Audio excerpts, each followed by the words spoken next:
We're live on the radio, Yakama Nation Radio. We got Trouble hanging out. Let's go back in time because you've told me the story before, but we didn't get it on video. How did Trouble get started in rap? Like, take me back in time and tell me the story. Where you were, how old you were, and what it was that just like clicked in your brain that said, yes, I can do this. I want to be a rapper. Well, I was 16 when I figured out this is my talent. This is what I'm gonna do. And I was a class clown, man. I would do anything to make people laugh, and I'd be making fun of songs on the radio, you know, like Weird Al Yankovic style.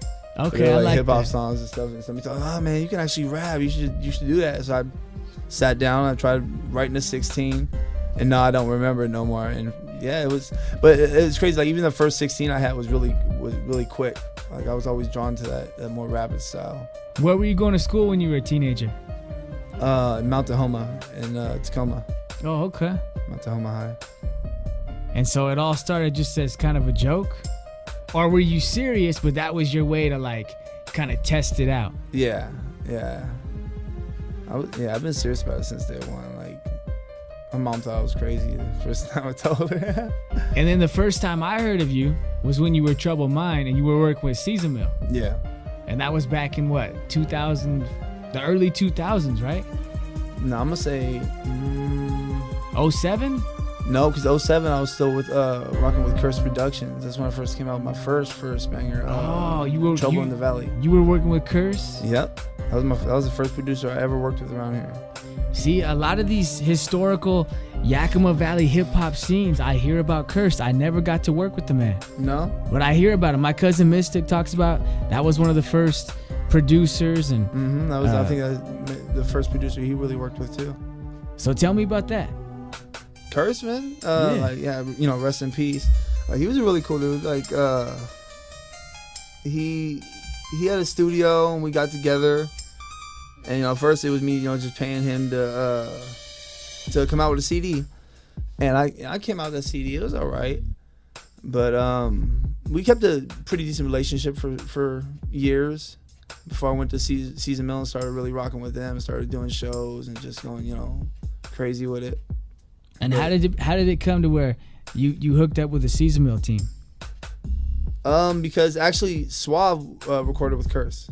Okay. Yep, Suave would record with Curse before Caesar Mill was really a thing. He was doing stuff with C's, but I don't think Caesar Mill really came about yet. You know what I mean? I think Suave was I remember he was a Wop Town hustler. I remember he had a crew called that. It was Wop Town ENT. Okay.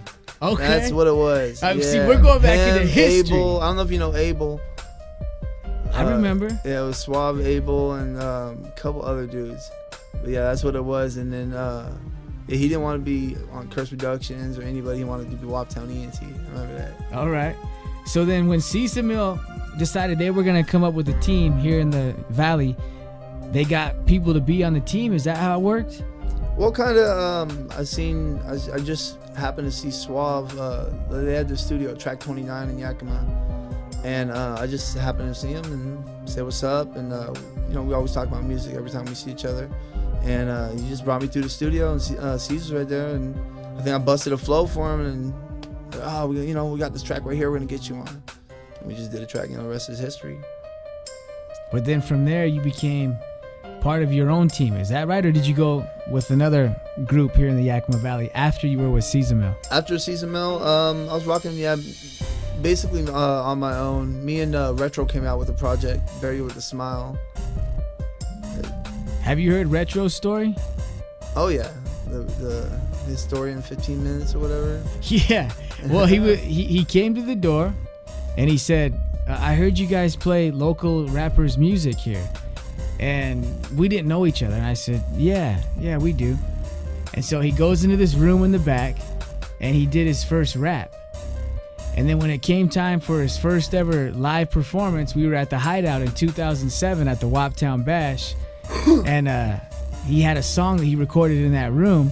And he goes and he does his performance, his one song, and he break dances while the beat plays out. And everybody gathers around him while he's breaking. And that was like the birth of Mr. Nasty Cakes, or Keiko. He wasn't the Retro Man yet. Yeah, I remember.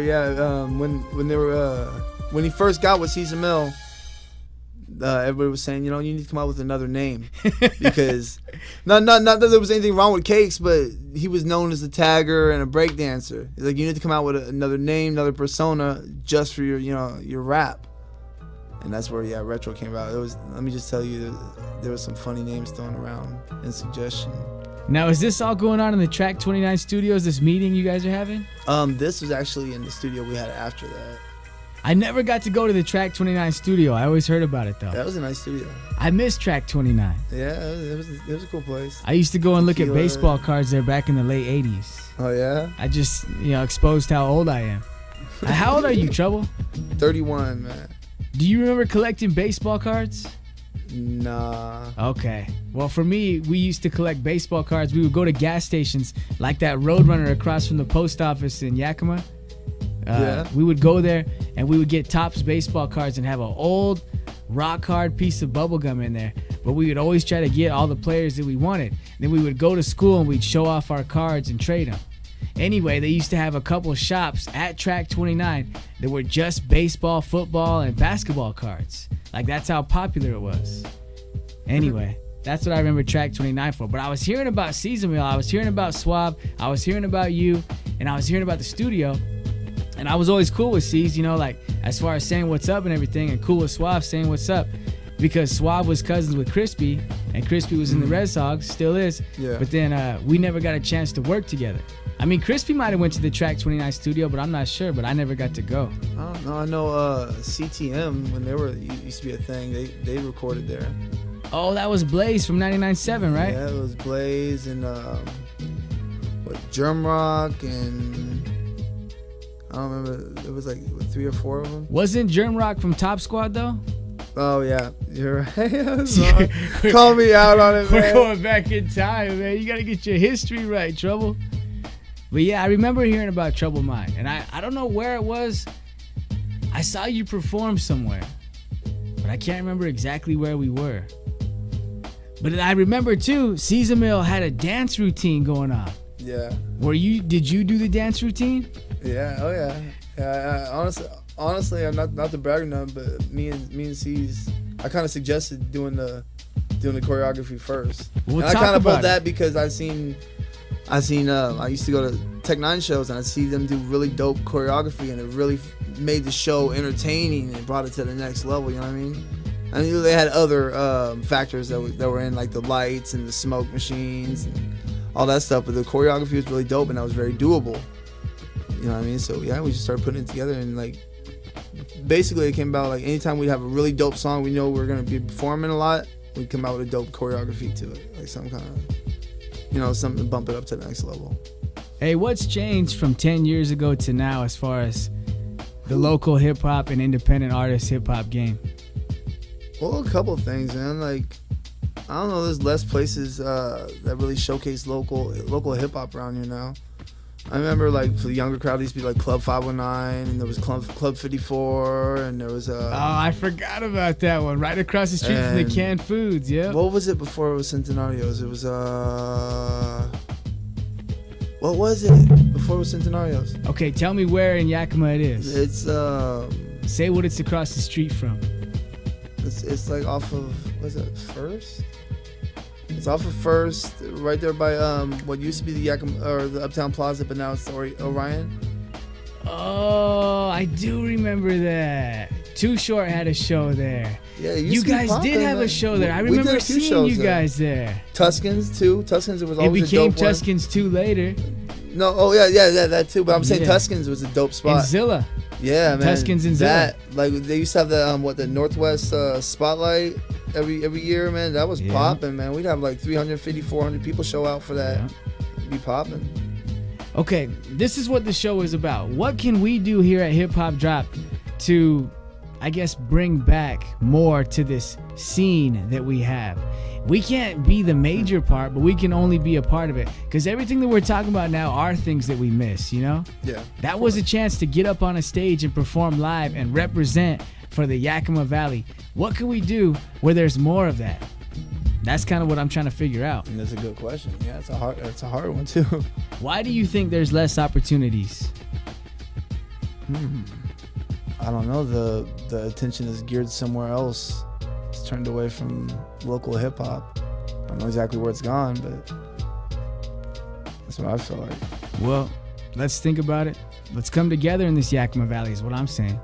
Not just the hip hop. I mean, my buddy had a show where he was with a band, and I thought it was incredible, man. Like, I was impressed. Like, I'll be the first one to admit, I don't know anything about instruments, whether it be drums and guitars, acoustic, electric, whatever. I don't know anything about it. But when I saw them play at the old Susie's, what is it called?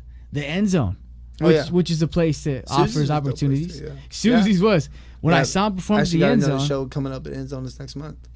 And that's what I'm saying. We need more of that. But when I saw them perform their set as a band, I was like, I could get into this. Whether it's comedy. I went to the End Zone with a couple friends, and we went to a open mic comedy thing.